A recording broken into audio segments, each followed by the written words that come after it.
সূত্রের সাহায্যে বর্গ নির্ণয় করার জন্য ক্ষেত্রে আমাদের প্রথমে দুইটা রাশি খেয়াল করবো। যদি দুটি রাশি থাকে তাহলে a প্লাস b হোল স্কোয়ারের একটা সূত্র আছে, আর একটা a মাইনাস b হোল স্কোয়ারের সূত্র আছে। তো মূল সূত্র, এই দুটো সূত্র অ্যাপ্লাই করে কিন্তু আমাদের দুটি রাশির ক্ষেত্রে এটা আমরা ব্যবহার করবো। সেক্ষেত্রে বন্ধুরা খেয়াল করো, 6x² মাইনাস 5xy স্কোয়ার, এখানে কিন্তু তোমরা দেখতে পাচ্ছ দুটো পদ আছে এবং মাঝখানে কিন্তু আসলে মাইনাস চিহ্ন আছে। তাহলে আমরা বলতে পারি a minus b whole square equals to a square minus 2b plus b square, এটার আমরা অ্যাপ্লাই করবো এখানে। কেমন? তাহলে দেখো 6x² মাইনাস 5xy স্কোয়ার এর বর্গ, দেখো সুন্দর করে লিখে নিলাম।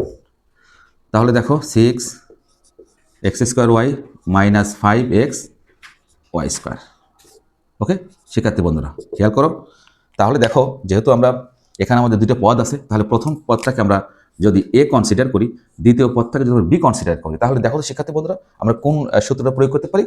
তোমরা দেখতে পাচ্ছ a minus b whole square, তাহলে এর সময় আমরা কি লিখতে পারি? a square minus 2ab plus b square. চলো আমরা এটা একটু এখানে বিস্তৃত করি। এখন দেখো 6x²y, শিক্ষার্থী বন্ধুরা এটা a স্কোয়ার, কেমন? মাইনাস মাইনাস 2a, এটা কিন্তু দেখো আমরা কি ধরেছি 6x²y, কেমন? দেখো তো বিটা কি ধরেছি, দেখো তো 5xy স্কোয়ার, কেমন? 5xy square plus b square, অর্থাৎ 5xy স্কোয়ার তারপর হোল স্কোয়ার, কেমন? তাহলে আমি কি বললাম, দেখো a square minus 2ab plus b square. দেখো কঠিনতম কাজটা কিন্তু আমাদের হয়ে গেল শিক্ষার্থী বন্ধুরা। এখন দেখো সিম্পল ক্যালকুলেশন যেটা তোমরা পারবে। দেখো 6-এর উপর স্কোয়ার, দ্যাট মিনস তোমরা কিন্তু জানো যে 6 মাল্টিপ্লাইড বাই 6 তার মানে 36 লিখতে পারি আমরা। ঠিক আছে, লিখে ফেললাম 36। দেখো এক্স স্কোয়ার তারপর স্কোয়ার, তার মানে x⁴, পাওয়ারগুলো গুণ হয়ে গেলো 2 দ্বিগুণ, দেখো 2 multiply 2 and then Y square. Okay, এখন দেখো এখানে সংখ্যা আছে এবং কিছু চলক আছে, দেখো তো আমরা গুণ করে নিতে হলে দেখো 60। ওকে, সেক্ষেত্রে বন্ধুরা এই জায়গা থেকে তোমরা একটু খুব কেয়ারফুলি খেয়াল করবে, কেমন?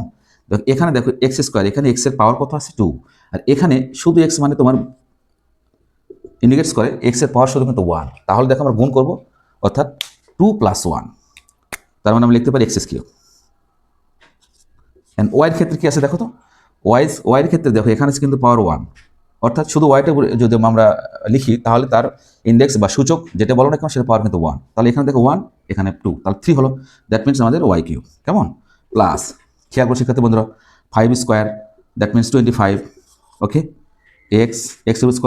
x² অ্যান্ড দেখো ওয়াইয়ের উপর দেখো ওয়াই স্কোয়ার তো আছেই, তার সঙ্গে আরেকটা পাওয়ার গুণ এসে, তাহলে কত হবে y⁴। এটাই হলো দেখো 6 নম্বরের বর্গ। ওকে।